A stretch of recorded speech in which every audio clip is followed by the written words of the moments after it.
1절 읽겠습니다. 그대는 이것을 알아두십시오. 말세에 어려운 때가 올 것입니다.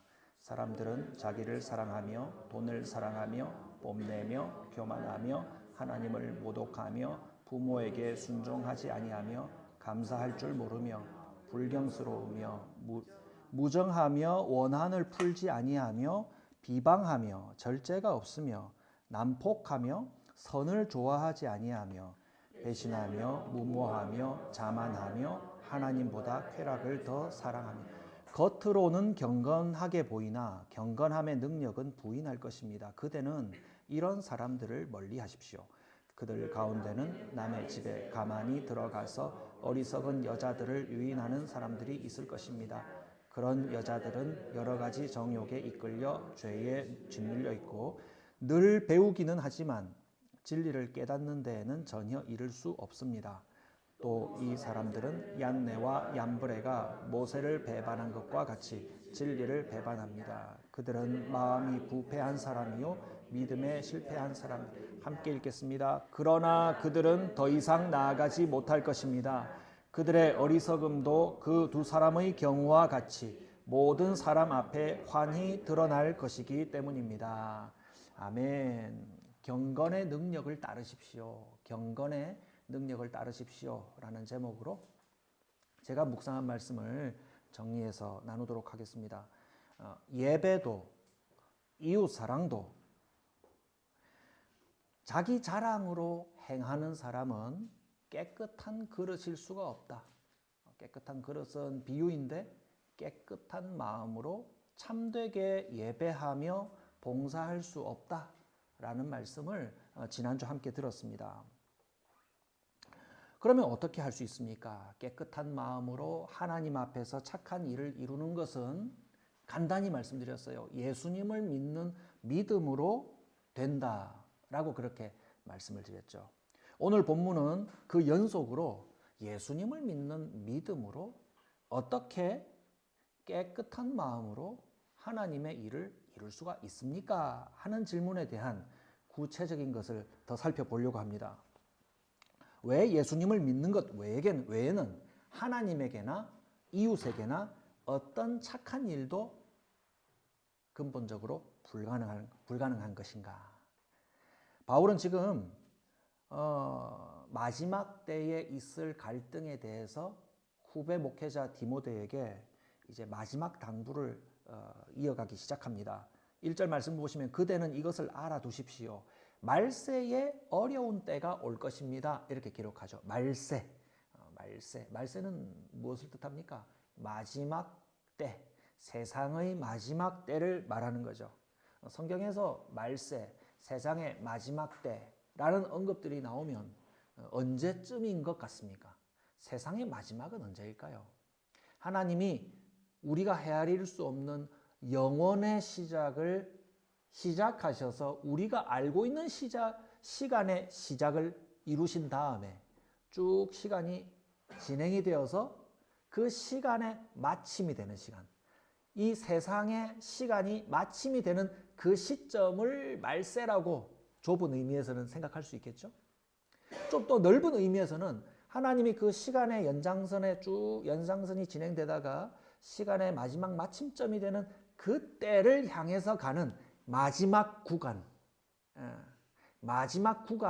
그때를 우리는 구원의 때라고 말할 수 있는데, 그 구원의 때는 예수님이 예언하신 대로 사람으로 오셔서 우리의 죄를 해결하시고 십자가에서 죽으시고 부활하셔서 예수님을 믿는 자는 모두가 구원 얻게 되는 그 구원의 때를 이루시고 시작한 그때부터 마지막 시간이 끝나는, 세상의 마지막 시간이 끝나는 그때까지를 크게 말세라고 말할 수 있어요. 그럼 오늘 우리는 말세를 살고 있습니까? 그렇죠. 예수님이 오신 그 이후의 시간들을 살아가고 있는 이 시대를 말세, 마지막 때라고 말할 수가 있습니다. 그런데 말입니다. 우리가 구원의 이 마지막 때를 살아가고 있는데 예수님이 우리에게 주신 구원의 시간들을 보낸과 동시에 이 말세의 특징은 동시에 구원의 시간을 보내면서 동시에 마귀가 우리를 마지막으로 미혹하여서 하나님에게서 멀어지고 멸망에 이를 수 있도록 유혹하는 시간이기도 합니다. 그렇기 때문에 그대는 이것을 알아두십시오. 말세에 어려운 때가 올 것입니다 라고 하는 이 어려운 때, 고통하는 때, 이러한 때를 말하고 있는 갈등이 예수님을 신실하게 믿어 그 구원의 길을 가는 성도들과 동시에 그들을 미혹하여서 하나님에게서 멀어지려고 하는 마귀의 시도들이 있기 때문에 우리는 그 속에서 어려움을 경험한다, 고통을 경험한다 라고 말할 수 있습니다. 여러분, 이 어려운 때를 어떻게 표현하느냐 하면 오늘 이 본문 속에서는 악한 사람들의 성품을 말하면서 표현하고 있어요. 2절부터 5절까지 이어지는데요. 사람들은 자기를 사랑하며 돈을 사랑하며 뽐내며, 우리 개혁판에는 자랑하며 이랬었죠. 뽐내며 교만하며 하나님을 모독하며 부모에게 순종하지 아니하며 감사할 줄 모르며 불경스러우며 무정하며 원한을 풀지 아니하며 비방하며 절제가 없으며 난폭하며 선을 좋아하지 아니하며 4절 배신하며 무모하며 자만하며 하나님보다 쾌락을 더 사랑하며 5절 겉으로는 경건하게 보이나 경건함의 능력은 부인할 것입니다. 그대는 이런 사람들을 멀리 하십시오. 마지막 때에 살아가는 이 악한 성품을 드러내는 사람들의 모습을 표현하고 있죠. 이 악행 목록이 공통적으로 말하고 있는 것을 오늘은 묶어서 다뤄보는 것이 유익하다고 생각합니다. 여러분, 제일 처음에 나오는 것이 자기를 사랑하며부터 시작하죠. 자기를 사랑하며 돈을 사랑하며 뽐내며 자랑하며 교만하며로 표현되는 이것을 우리는 어떤 내용으로 묶을 수 있을까요?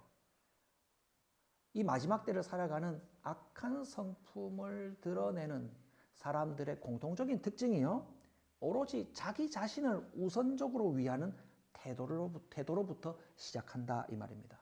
오로지 자기 사랑, 사랑이라 하니 좋은 것을 얘기하는 것 같은데 오로지 자기 자신만을 먼저 앞세운 자기 사랑으로 시작하는 그 마음이 뒤에 이어지는 항목들로 이어지는데 그것은 하나님과 이웃에게 그 자기 사랑으로부터 시작된 악한 성품이 표출되기 시작하는 거예요. 그래서 그는 하나님과 사람에게 마땅히 행할 일, 어떤 것들이요? 사랑하고 감사하고 공경하고 자비를 베풀고 용서하는 그 일을 하지 않으며 악한 마음을 그대로 품고 하지 않으며라고 그렇게 표현하고 있는 겁니다. 하나님을 그리고 나와 함께하고 있는 사람들을 무시하고 모독하고 저버리는 삶을 살아가고 있다는 거예요. 자, 그런데 여기서 하나 중요한 지점은요, 우리와 함께 살아가고 있는 여기서 나라고 하면서 항목 하나하나를 읽어볼 때는 아니 이렇게 나쁜 사람이 있어? 이렇게 나쁜 각오로 살아가는 사람들이 있다는 말이야? 라고 하면서 내용은 우리가 읽으면서 알아볼 수가 있지만 이들의 행위가 실제로 우리가 만날 때 내 속에서 일어나건 혹은 다른 사람들을 대할 때건 그들의 행위가 분별하기가 쉽지 않다, 어렵다라는 점이에요. 그것은 어디를 보면 알 수 있냐면 5절 말씀에 겉으로는 경건하게 보이나 라고 표현한 데서 그렇다는 걸 알 수 있습니다. 대단히 이기적이고 대단히 무례하고 한 자기 자신만을 위하는 이러한 태도들을 우리가 만났을 때 딱 보면 저 사람들은 아주 악한 사람이구나 라고 겉으로 드러날 법한데 오늘 이 바울의 권면을 들어보면 겉으로는 도리어 어떻게 보인다고요? 경건하게 보인다라고 평가하고 있어요. 지금 바울은 지금 어떤 상황을 말하고 있는 걸까? 저는 이 지점에서 많이 고민했습니다. 오랫동안 생각했습니다. 두드러진 죄악들인데 어떻게 겉으로는 경건하게 보일 수 있을까? 앞서 말씀드린 것처럼 말세의 구원과 유혹이 동시에 존재하고 있는데 이들의 악행이 무언가에 감추어져서 경건한 것처럼 포장되어 우리를 속이고 있는 모습이 되어 있다는 것이 여러분 좀 무섭지 않습니까? 적의 모습을 하고 우리에게 다가올 때는 예상하고 우리가 방어할 수 있지만 그 모습을 감추고 경건한 것처럼 하면서 우리에게 영적인 공격을 가해오는 자들은 이미 당하고 나면 나는 심한 상처를 받고 나쁜 길로 이미 들어선 경우가 많다는 것이죠. 우리가 사람들을 만날 때도 선량한 모습을 하고 좋은 것을 가져다 줄게요 라고 하면서 내게 이 부탁 좀 들어주세요 라고 하는 부탁을 들어주었더니 나중에 내가 감당하기 어려운 큰 손해로 다가오는 경우를 우리가 살면서 곧잘 만나지 않습니까? 오늘 이 본문에 그와 같은 맥락에서 이런 사람들은 빨리 알아보고 멀리하는 것이 맞다라고 얘기하고 있어요. 자, 그러면 이들의 행위가 겉으로 경건하게 왜 경건하게 보였을까라는 점에 집중해 보겠습니다. 여러분, 경건의 문제는 어떤 문제에 속합니까? 신앙의 문제죠. 여러분 경건하십니까? 하면 하나님 앞에서 잘 마음을 품고 잘 살았습니까? 라는 것을 말하는 것이죠. 경건의 문제는 신앙의 문제예요. 경건은 하나님 앞에서 살아가는 성도들의 믿음과 삶을 말하는 것이 경건이죠. 그런데 여기서 표현된 이들의 속마음은 겉으로는 하나님 앞에서 믿음과 합당한 삶을 살아가는 것처럼 하고 있으면서 속마음에 품고 있는 것은 자기 자랑이고 돈을 사랑하고 하나님을 모독하는 마음을 품고 있는데 겉으로는 하나님을 위하는 것처럼 보이는 모양을 띠고 있었다는 거죠. 심각한 상황입니다. 이 의문스럽고 이해가 가지 않는 상황을 풀어주는 하나의 예를 들어주는데 6절 이하에 기록한 사건입니다.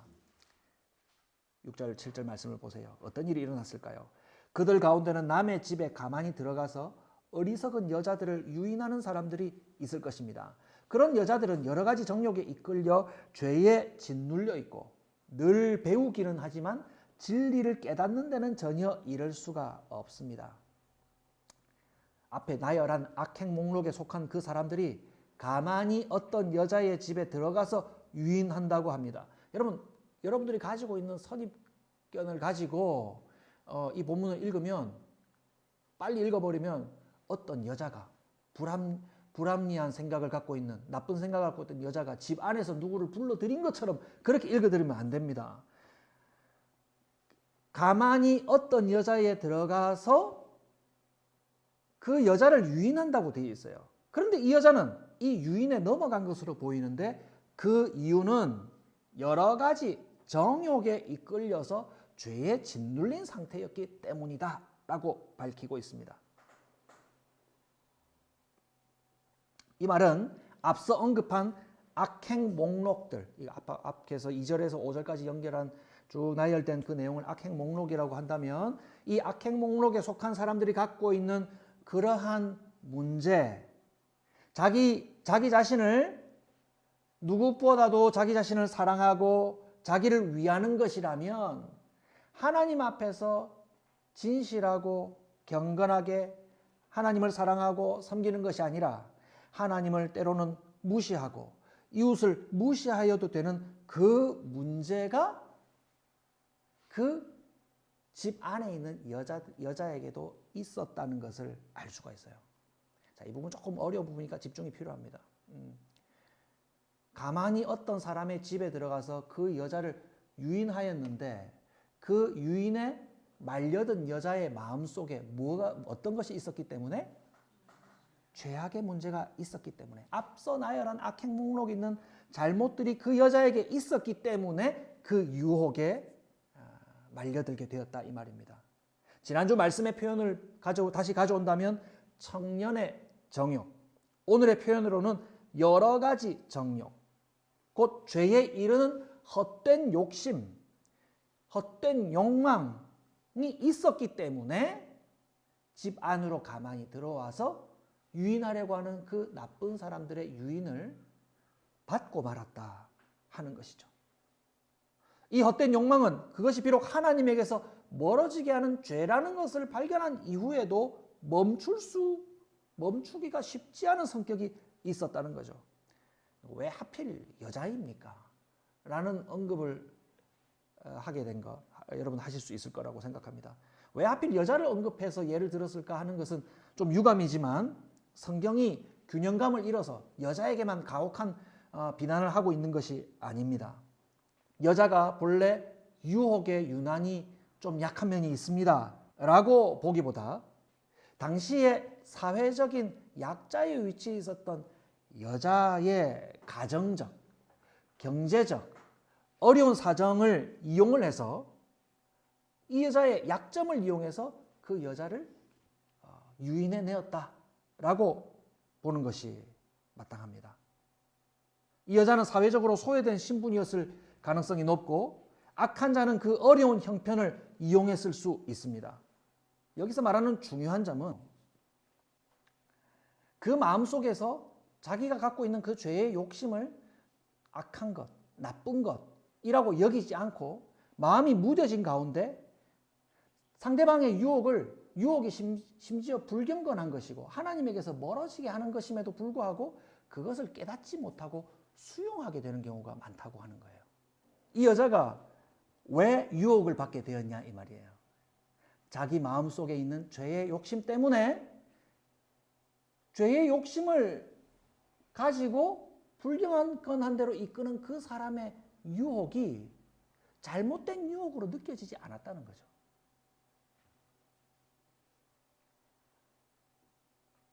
그러나 이들을 속이는 사람들의 정체는 8절에 기록한 것처럼 이들의 정체는 마음이 부패한 사람들이었고 믿음에 이미 실패한 사람들, 선을 넘어도 훨씬 저 강 건너편으로 넘어가 버려서 더 이상 이제 하나님께로 돌이킬 수 있는 가능성이 너무나 멀어져 버린 가짜 종교인이었다는 거예요. 그래서 여기서 예를 든 두 사람의 이름이 있는데 얀네와 얀브레. 얀네와 얀브레라는 이 이름을 한 이 사람이 누구라고 소개하고 있습니까? 모세를 배반하였다라고 기록하고 있죠. 이 두 사람의 이름은 다른 저서들에서 모세가 기적을 베풀 때에 이집트 왕의 마술사의 신분으로 모세가 보여준 지팡이를 뱀으로 만들고 한 그런 식의 마술을 똑같이 보여준 마술사라고 소개하는 저서들이 있습니다. 모세를 대적한 이 마술사들처럼 기적을 흉내내면서 껍데기로 똑같은 것처럼 만들어내어도 실제로는 그 내용은 가짜 속임에 불과한 것이라고 얘기하고 있는 거예요. 모든 종교가 내세우고 있는 가치들 한번 얘기를 해봅시다. 사랑. 사랑을 담고 있지 않는 종교가 있습니까? 다 사랑 얘기해요. 또 참으십시오. 인내하십시오. 좀 지나쳐서 어떤 종교는 막 자기를 학대하면서 이 죄짓게 하는 자기 몸을 학대하면서 경건해지려고 하는 그런 종교들도 있죠. 참으십시오. 또 어떤 가르침이 있습니까? 다른 종교에서 발견할 수 있는 가르침. 선행을 많이 베푸십시오. 자꾸 욕심 부리지 마십시오. 욕심 부리지 마는 걸 반대 표현은 어떻게 합니까? 마음을 비우십시오. 내려놓으십시오. 또 뭐 어떤 거 있을까요?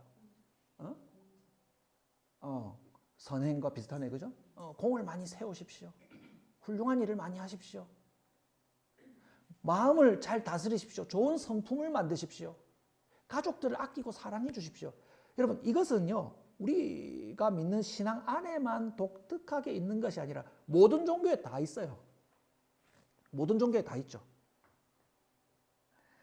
그래서 이런 말들을 들으면 그 말 자체로서, 그 가르침 자체로서 거룩한 것처럼 보이지만 인간 자체가 가지고 있는 자기 자신만을 이기적으로 위하고자 하는 그 죄의 본성을 해결하지 않고서는 그 많은 종교적인 접근이 그 사람을 근본적으로 좋은 사람, 구원받은 사람으로 바꾸지 못하게 된다라고 하는 것입니다. 결과적으로는요, 어떤 종교적인 행위로서 자기 자신을 더 눈물 나도록 자기 자신을 아끼면서 위하고 누군가에게 잘못을 고백하고 그래서 우리 함께 사이좋게 지내자라는 화해 분위기가 만들어지고 우리 가정의 문제가 사라진 것처럼 보이고 그리고 내가 갈등하면서 어려워했던 다른 사람들과의 문제가 다 해결되어지고 모든 사람들에게 칭찬을 받는 것처럼 다 모든 상황이 다 해결된 것처럼 보인다 하더라도 결과적으로는 그 마음속에 오로지 자기 자신만을 위하고 하나님을 무시해도 상당히 많이 괜찮아졌다라고 여기는 더 문제가 하나님에게서 멀어지는 심각한 상태로 더 빠지게 되는 결과에 이르게 된다는 말입니다. 여러분, 다른 종교의 이름만 거론할 것이 아니라 우리 기독교의 이름으로도, 이건 아주 예민한 부분입니다. 다른 종교의 이름이 아니라 우리가 기독교라는 이름을 가지고서도 심지어 예수님의 이름을 언급하면서도 교회가 가장 먼저 치중하는 첫 번째 슬로건, 가장 우선적인 목표, 가정의 회복. 가정의 회복하지 마시라는 말이 아닙니다. 가정의 회복, 성품의 변화, 삶의 변화라는 단어들을 언급하면서 사실은 교묘하게, 그러나 어떤 때는 더 노골적으로 하나님보다 나 자신에게 연결되어 있는 나의 문제만을 해결해서 행복해지기 원하는 그런 종교의 역할을 하는 기독교가 되어 있는지 우리는 반성해야 됩니다. 반성해야 됩니다.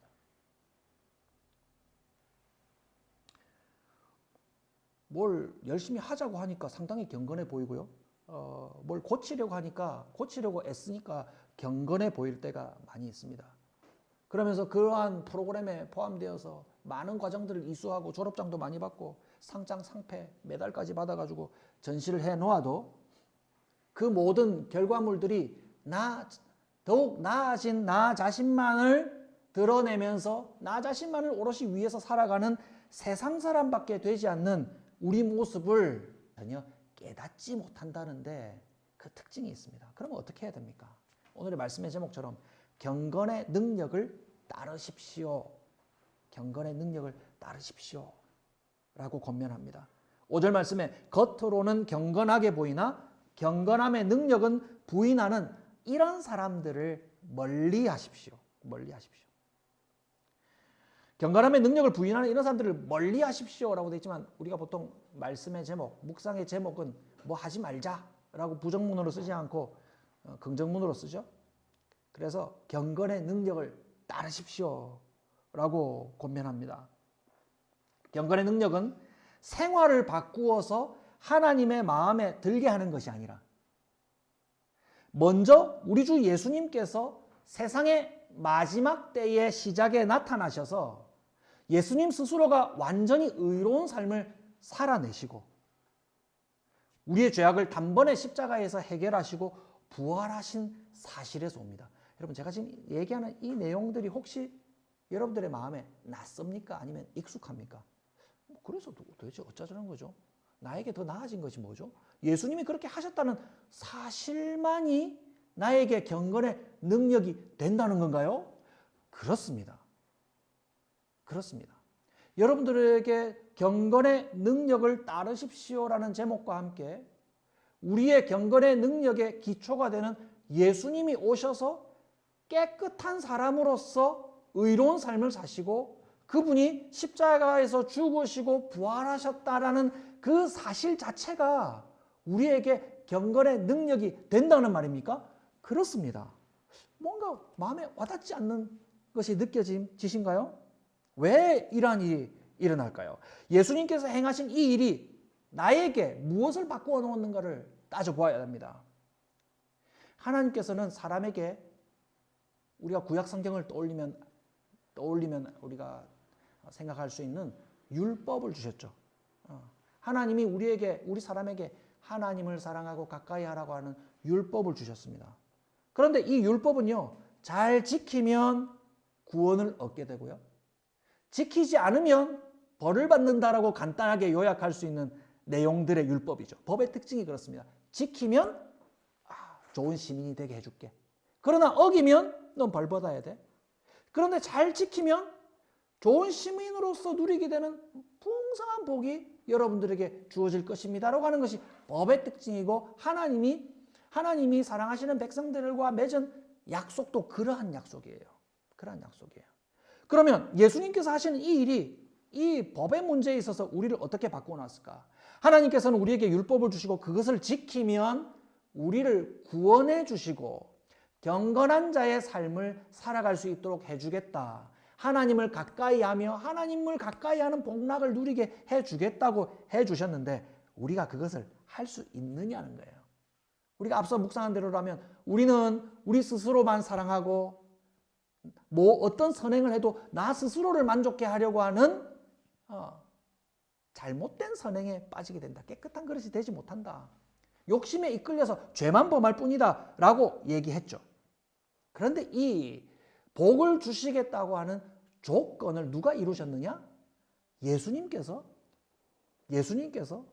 그 조건을 이루신 겁니다. 율법을 요약하면 두 마디로 요약할 수 있죠. 여러분들 교회생활 오래 하시면서 쌓은 신앙 실력을 통해서 여러분들 말할 수 있을 겁니다. 율법을 요약하면 하나님을 사랑하고 이웃을 사랑하는 것이죠. 마태복음 22장 37절에서 40절에 그렇게 기록합니다. 예수께서 이르시되 내 마음을 다하고 목숨을 다하고 뜻을 다하여 주 너희 하나님을 사랑하라. 하나님을 사랑하라. 이것이 첫째 되는 계명이요 둘째도 그와 같으니. 이 그와 같으니는 이것은 두 번째 되기 때문에 좀 소홀히 해도 돼 이 말이 아니라 둘째도 첫 번째 말 언급한 것과 같은 수준이니 같은 무게이니 내 이웃을 내 자신과 같이 사랑하라. 이것이 온 율법과 선지자의 강령이다라고 기록하고 있습니다. 하나님을 사랑하고 이웃을 사랑하는 것. 그런데 우리는 이 사랑하는 법을 근본적으로 이룰 수 없는 수준에 있는 죄인이라고 우리가 얘기했죠. 그런데 이 복을 받을 수 있는 율법을 지키는 조건을 누가 완성하셨다는 거예요? 사람으로 오셔서 사람들을 사랑하는 삶을 사시고 의로움을 보여주시고 그리고 십자가에서 율법을 어기는 자의 대가를 죽음의 값으로 지불하시고 난 다음 부활하셔서 우리에게 영원한 생명을 보증하신 예수님의 삶의 사실을 통해서 우리는 경건의 능력을 얻는다 이 말입니다. 이것이 바로 우리가 예수님을 믿어서 누리는 경건의 능력, 복음의 능력입니다. 이 복음의 능력, 경건의 능력을 누리려면 우리가 일상생활에서 마주하는 사소한 일들 가운데 우리는 무엇을 보아야 하냐면 우리가 추구하고 싶은 세상의 방식의 삶 속에서 절망을 먼저 보셔야 돼요. 절망을. 겉모습으로 경건의 조건을 갖춘 것처럼 보여도 사실은 그 내면에 자기 자신만을 위하고 하나님을 무시하는 세상 종교인과 별반 다를 바가 없는 나와 그들의 모습을 살펴보고 그 속에 있는 절망을 보셔야 돼요. 네가 하려고 애를 쓰는구나. 그러나 그것을 기초로 삼고 애쓰는 것으로는 이룰 수가 없다. 우리의 능력은 예수님께서 우리를 위하여 의로운 삶을 사시고 십자가에서 죽으심으로 우리의 죄값을 치르시고 다시 살아나신 예수님의 사랑에 있다는 것을 고백해야 됩니다. 우리는 그 사랑에 감사해서 그 구원에 감사해서 성령 하나님의 힘으로 하나님의 기쁨이 되는 삶을 감사함으로 이루어가는 것이지 하나님께 그것을 하나님 저 잘했죠? 저 잘한 것 보고 상 주세요 라는 말이 전혀 상식에 맞지 않는 것이 되었다 이 말입니다. 우리는 하나님께 감사의 반응으로서 선행을 행하고 착한 삶을 살아가는 것이죠. 그러나 하나님께 인정받고 상 받기 위해서 선행을 하지 않는다는 것을 깨달아야 합니다. 이것이 복음입니다. 복음은 우리가 편안히 현실에 안주하도록 내버려 두지 않습니다. 왜냐하면 우리는 현실에 안주하도록 가만히 내버려 두면 계속해서 자기 자신만을 위하려고 돌아서는 습성들이 있거든요. 바울이 예수님에게서 받은 이 복음 그리고 우리를 살게 하시는 그 능력의 복음은 계속해서 이제 다 이루었다 하고 그냥 좀 가만히 앉아있자라고 내버려 두지 않고요. 계속해서 우리의 마음을 침투하고 스며드는 우리의 약한 부분을 찾아내어서 우리를 더욱 예수님을 온전히 믿도록 이끌어낸다라는 거예요. 그래서 이건 진행형이에요. 이 마지막 세대를 살아가는 악한 자의 대적하는 자의 시도들은요. 끝납니까? 끝나지 않고 계속 우리의 약한 부분을 침투해요. 그럴수록 우리는 복음의 능력을 따르면서 경건의 능력을 따르면서 계속해서 나의 약한 부분을 하나님 앞에 내어놓고 더 예수님의 능력으로 살아가기를 힘쓰는 자들이 되어야 한다는 겁니다. 우리가 무엇을 실천하고 무엇을 지켜내는 데 달려있는 것이 아니라 예수님을 믿는 믿음에 달려있다는 것을 오늘도 확인하시길 바랍니다. 이와 같은 믿음으로 오늘도 경건의 능력을 따라 살아가기를 다짐하는 저와 여러분들이 되시기를 주님의 이름으로 축복합니다.